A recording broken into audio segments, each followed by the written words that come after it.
Welcome, everyone. Thank you for attending today's urgent meeting. We will be discussing life, law, and brain death in relation to our 45-year-old patient we are caring for in our ICU. Life, law, and brain death. The central conflict includes a 45-year-old patient lacking brain death criteria, divided family opinions, and staff distress. This conflict among family members is currently escalating, impacting staff performance and patient care. Early administrative involvement is needed to ensure compliance with law and ethical standards. Beachcamp and Childress 2019. Case overview. 45-year-old ICU patient with severe brain injury, intubated, not legally brain dead per ARS 41107, Arizona Legislator 2020.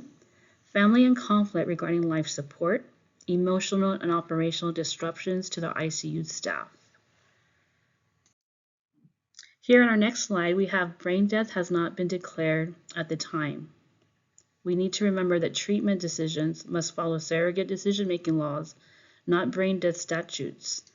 Tension is increasing among family members. Patient is not legally brain dead. Therefore, all decisions must follow surrogate decision-making law and medical ethics principles. Beachcamp and Childress 2019. Here our slide shows patient clinical status, severe traumatic brain injury, ventilator dependent. Prognosis is possible survival with long-term life support, not meeting Arizona's legal brain death criteria, Arizona Legislator 2020. It is crucial for our physicians to provide an accurate prognosis and treatment options. Patients' prior wishes must be prioritized if we are aware of them. Our medical team must balance beneficence and non-maleficence.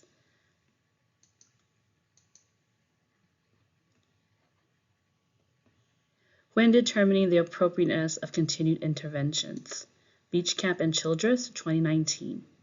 Medical care issues, whether life support aligns with the patient's values, risk of prolonging suffering, ensuring unbiased medical prognosis, preventing staff moral distress, and maintaining safe clinical flow. Application of ARS 41107. This law does not authorize withdrawal. Withdrawal is based on surrogate decision-making and ethical considerations, not a complete brain death criteria.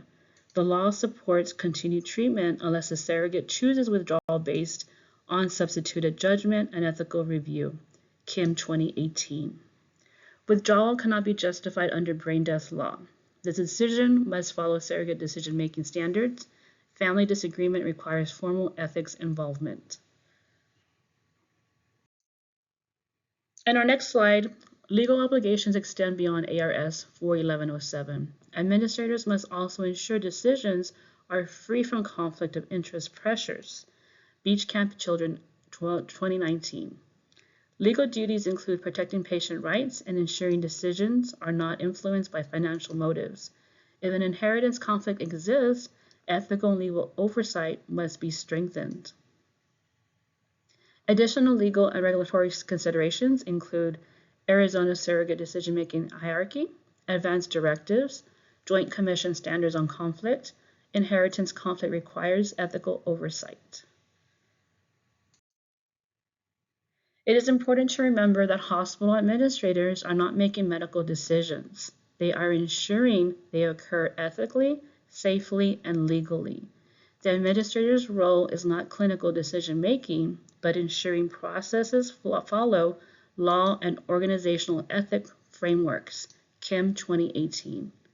The role of the hospital administrator. We have ensure legal compliance. We must support clinical staff, initiate ethics committee review, maintain safe work environment, and facilitate structured family mediation. The surrogate should also use substituted judgment when possible. Decisions must be based on the best interest if they are unknown. Autonomy and surrogate judgment. Decisions must reflect patients' previously expressed wishes. Legally recognized surrogate must guide decisions, and substituted judgment is greater than family opinions. Beachchamp and Childress 2019. Ethical fairness requires a neutral evaluation, especially when family conflict appears motivated by financial concerns. Kim, 2018. Our clinicians must determine whether interventions benefit or harm the patient. Ethical issues and beneficence and non-maleficence. Balancing burdens versus benefits of life support, avoiding prolongation of suffering, and the last one is preventing premature withdrawal.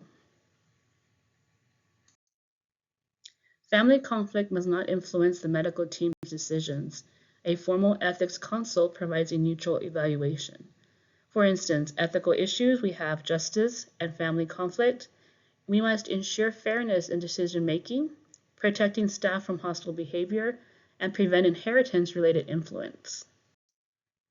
Policies provide structured guidance for resolving high conflict cases and ensuring ethical integrity throughout the process.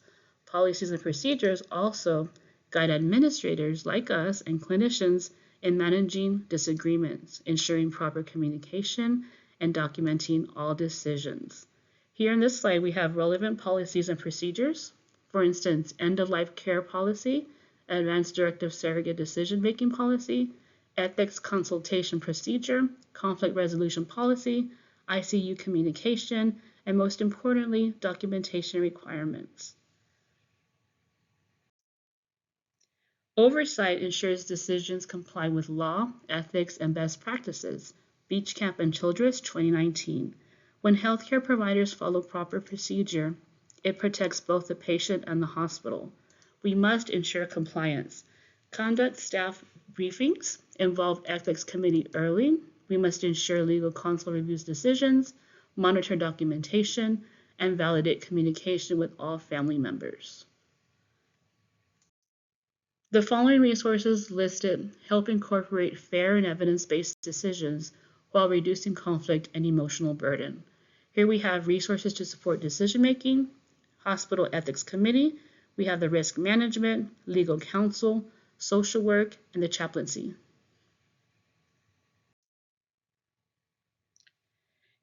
Here we have the recommended action plan.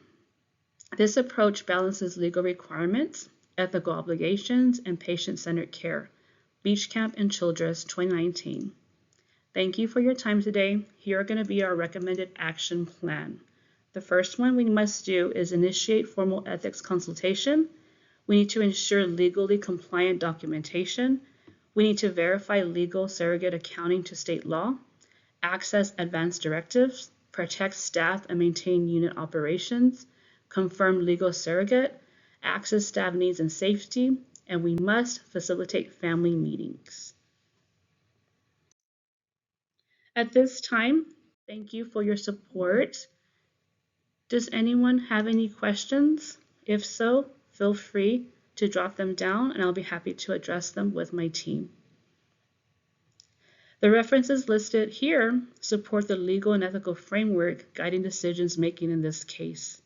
Here are the references used to determine this.